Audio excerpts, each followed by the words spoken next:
Hello friends, I am doctor Santpal Sangwan, dermatologist and hair transplant surgeon.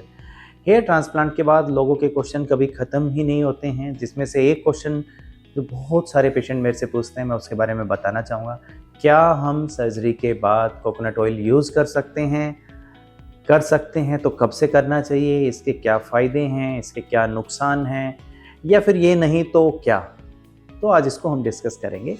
सबसे पहली बात, coconut oil एक इंडिया में खासकर नेचुरली अवेलेबल ऑयल्स में से सबसे अच्छा ऑयल है। इससे एलर्जी के चांसेस बहुत कम हैं और आपके स्किन को या हेयर को मॉइस्चराइज करने के लिए, थोड़ा सा ग्रो करने के लिए काफ़ी हेल्प करता है।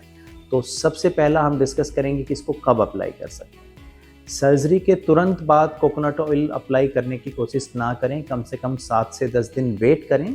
इतना वेट करना ज़रूरी है ताकि जो ग्राफ्ट हैं उनको अपनी पूरी हील हो जाए, वो अच्छे से सेट हो जाएं, फिर हम लगा सकें। दूसरी चीज़, ट्रांसप्लांटेड एरिया में कोकोनट ऑयल मत लगाएं शुरुआत में, थोड़ा सा बाद में लगाएं, नहीं तो वो ग्राफ्ट आप डिस्प्लेस कर सकते हैं। तो यही चीज़ें हमें थोड़ा सा ध्यान रखनी है। और तीसरी चीज़, कम कोकोनट ऑयल से स्टार्ट करें, एकदम नहीं कि पूरा भर के बहुत सारा लगा दिया और डैंड्रफ भी बढ़ा लिया। तो हमें ये सोचना चाहिए।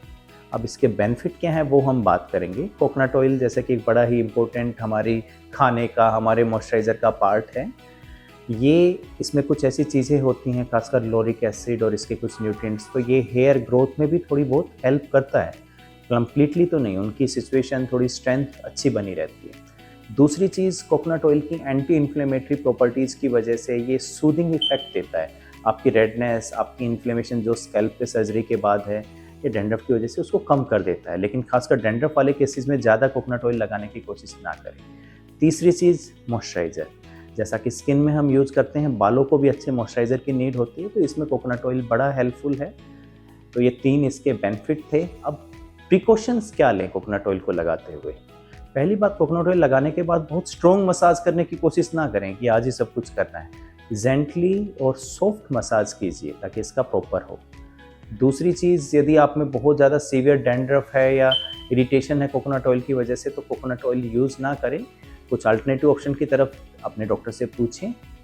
तीसरी चीज़, अगेन ट्रांसप्लांटेड या ग्राफ्टेड पार्ट पे कोकोनट ऑयल अप्लाने को अवॉइड करें जब तक हो सके, क्योंकि अदरवाइज़ उन ग्राफ्ट को हम डिस्प्लेस कर सकते हैं, उनकी ग्रोथ को ये हाल्ट कर सकता है। ये हमें ध्यान रखना है। अब अल्टरनेटिव क्या है? सबसे पहले तो अपने डर्मेटोलॉजिस्ट या सर्जन जिसने आपको सर्जरी किया है उससे आप बात करें, वो कुछ अल्टरनेटिव ऑप्शन बताएगा।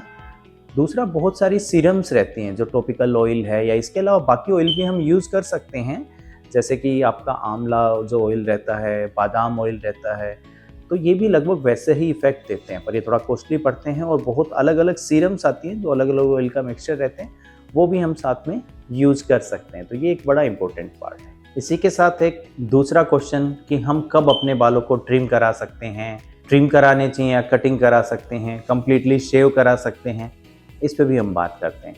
देखिए, आप ट्रिम करा सकते हैं। सर्जरी का ये मतलब नहीं है कि आप अपने बालों को कटवाएंगे नहीं, क्योंकि वो बाल भी ग्रो होते हैं, लेकिन ग्रोथ होने में कम से कम 3 से 6 महीने लगते ही हैं, तो बहुत जल्दी ना करें। पहला क्वेश्चन कि कब ट्रिम करा सकते हैं, कम से कम 1 से 1.5 महीना आप रुकिए, फिर साइड वाले बालों को आप कटवा सकते हैं। दूसरी चीज़, ग्राफ्टेड बालों को ज़्यादा टच करने की कोशिश ना करें, वो हमें ध्यान रखना है। फिर बाल कटवाते हुए क्या चीज़ों का ध्यान रखना है? सबसे पहली चीज़, क्लिपर्स या सीजर्स कोशिश कीजिए कि ट्रांसप्लांटेड एरिया में ज़्यादा उनकी रूट्स को ना टच करें। ऊपर ऊपर से आपको कटिंग करवानी है, आप करवा लें। दूसरी चीज़, बहुत अग्रेसिव ऐसे उसके पास मत जाइए कि फटाफट लग गया और देख भी नहीं रहा कहाँ काटना है कहाँ नहीं काटना, मतलब ध्यान से आपको कटवाना है। तीसरी चीज़, कोई भी हीट ड्राइंग ड्रायर ये सब आपको ट्रांसप्लांटेड एरिया में यूज़ नहीं करना है। बहुत लोग सर्जरी हुई नहीं 2 महीने के बाद आप अपने बालों की कुछ स्ट्रेट कराने हैं उसके लिए पहुंच गए, तो ये भी ध्यान रखें, वो अभी नहीं करवाना है। अब ट्रिम कराते हुए क्या करें फिर? ये सब नहीं कराना है, अब ये मैं बता देता हूँ। एक तो प्रोफेशनल ट्रिमर के पास जाएं जो पहले भी शायद ऐसे ट्रांसप्लांट वाले पेशेंट के उनके बाल काटता रहा हो, ताकि उसे पता हो कि क्या करना है क्या नहीं करना है। अपने डॉक्टर से ज़रूर पूछें कि कब ये करवाना चाहिए, ताकि वो एसेस भी करता रहे कि आपको किस चीज़ की ज़रूरत ज़्यादा है। तीसरी चीज़, शैम्पू या जो भी चीज़ करें साथ में, तो वो भी सॉफ्टली करना है, बहुत हार्ड नहीं करना। और ट्रांसप्लांटेड एरिया को जितना हो सके अवॉइड करने की कोशिश कीजिए। तो मैंने कोशिश की है कि दोनों आपके इजी क्वेश्चंस का आंसर दे दिया है, पर हर चीज़ में एक पेशेंस बनाए रखें, अपने डॉक्टर के साथ रेगुलर अपॉइंटमेंट में रहें, उससे पूछते रहें कि कब क्या करना है। Thank you.